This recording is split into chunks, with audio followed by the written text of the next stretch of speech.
We're remembering Junior Seau, our beloved Charger great. Today marks 1 year since he took his own life, and we would now like to welcome Darren Carrington, who was a teammate and friend of Seau's during the team's only Super Bowl appearance. Welcome to Primetime. Thank you so much for coming. Thanks for having me. Special day today, huh? Mm-hmm. Special, yeah, in a sad way, but it is a special day. Special day to remember him and all his greatness. And he was a great man. Yeah, and you know, that's one of the things that in order to get through a tough time like this, you really have to remember all the good that he did. So really of celebrating his life, remembering the legacy that he left behind and not how we got here.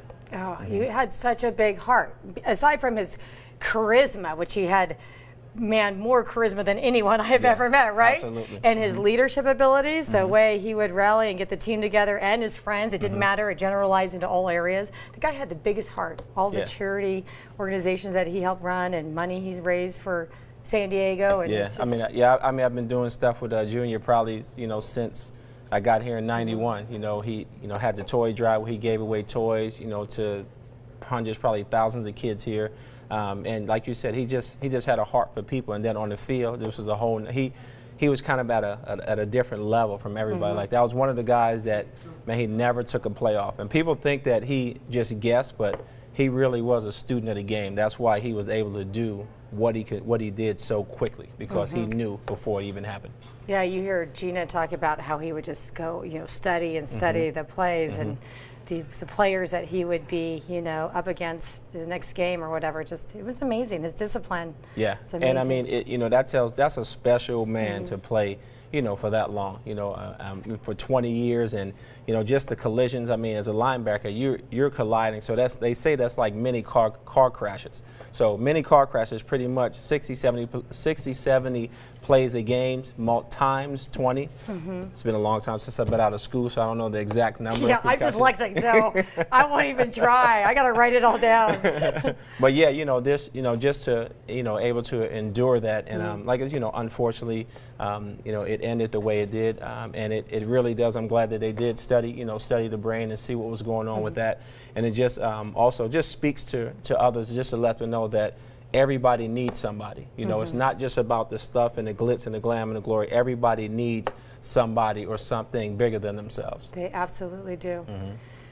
And tell me your personal experience, and I hear that you want to say more. I feel that you have a platform now to tell the viewers how you feel about this and what inspires you.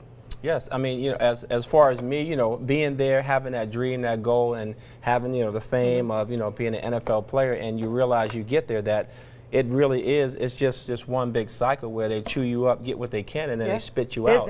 Yeah, it's strictly a business. You're a commodity. Yeah, and what really worked for me is what I realized is that a relationship with Christ is what worked for me, because I knew whether I played ball, whether I was a janitor, custodian, right, a news anchor, man, it didn't matter. He loved me for who I was, and I knew that I was special, not because of anything I did, but it was because he made me and he created me in his image. And that's, it doesn't matter, right? Your job does not define you. Nope, no matter how, the glitz, the glam, it does not matter. And that's how you were able to be successful when you stopped playing, because a lot of these athletes can't. Like, that was another thing that was, I think, was hard for Junior, being a friend of his and being with him after he retired. It's hard, to train, and it's hard to get back into mainstream, population when you're such a celebrity. Yeah, and you had a cause, right? Like every day you're a warrior. Now what do you do with your life? Yeah, and that's a lot of it. It's just that it's just that big part of you that's gone. And even though he was able to experience and do the things that he loved to do, it tells you that there was something more, because in a sense he had, he was around his family, he had, he did have a relationship with the Lord, and it was something different. And realistically, like, as far as you look at the average career is 3.5, 4 years, he probably played 5 careers, so that was a lot of, stuff that nobody even has any clue of what he had to experience. But, nobody, I mean, not to say, I don't know, exactly what was going on in his mind right before that time, but everyone, you have to reach out to somebody. Yeah, well, yes, and that's important. We're going to talk about what was going, like the problems that he was having, and they were symptoms of CTE. And now knowledge is power. So now, this knowledge will hopefully help other athletes. Yes. So we're going to go to break, and we're going to come back with really important information. Thank you. We'll be right back. Okay.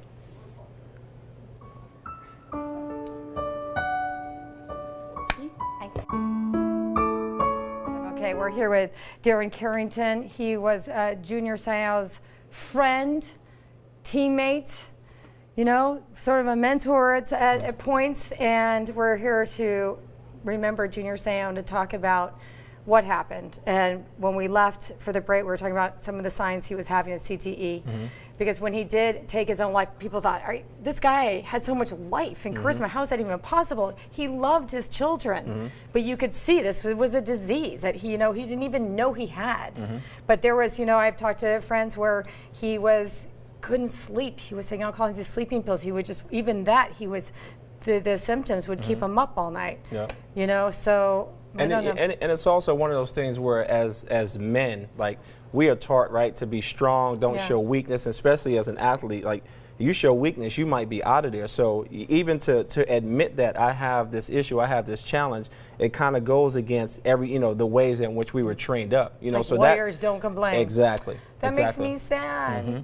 And it's a lot of it. It's just still a lot of it going on. Like, guys, we don't go to the doctor unless we're half dead. Right. And I feel bad because I feel like, if he would have, I wish somebody could have just helped him and they could have known about CTE, and now they can diagnose it without, autopsying the brain. Right. So I wish they had that then, and all I can say is,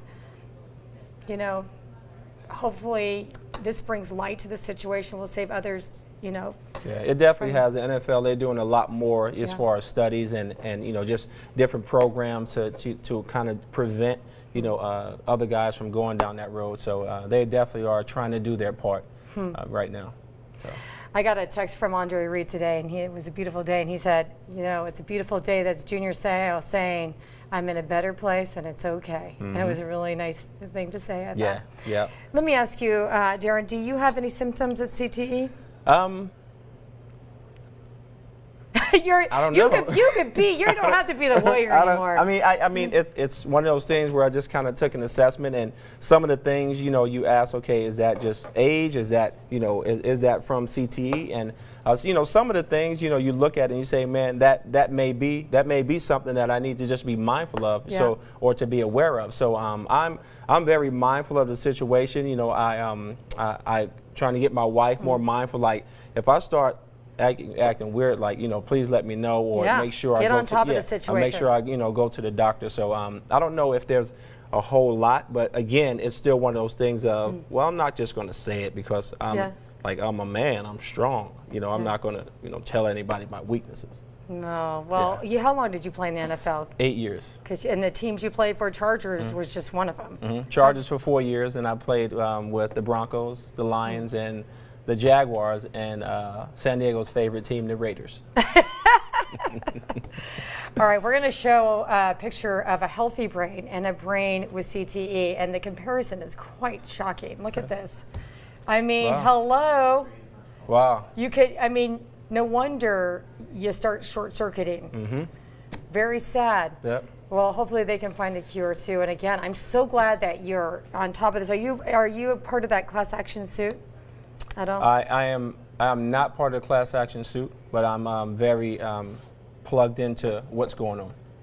Well, and I love that you're even here talking about Junior, remembering him, but also bringing awareness to the situation. And you have kids. Do they play sports? They do play sports. My son actually is going to college on a football scholarship. Are you worried about this? Because I have all girls, so so you don't have to worry about it. But I was thinking, if I had a son, I might freak out. Yeah. I mean, it's because they're doing a lot more, and the equipment is getting better. You have a little more comfort in that, but you do worry a little bit because it's like, man, I wish he would have played golf, but he didn't play golf, so now he's playing football. And he loves it. He loves it. He loves it, and it's one of those things that just to be mindful and just to really teach him, and tell him, hey, man, you got to make sure you take care of your body. Take care of your body first. So it is a little concern, but he'll be prepared. But he's got a good dad to coach him. Well, thank you so much for coming on Prime Time. Thank you for having me. Thank you. Hopefully you'll come back. Yep.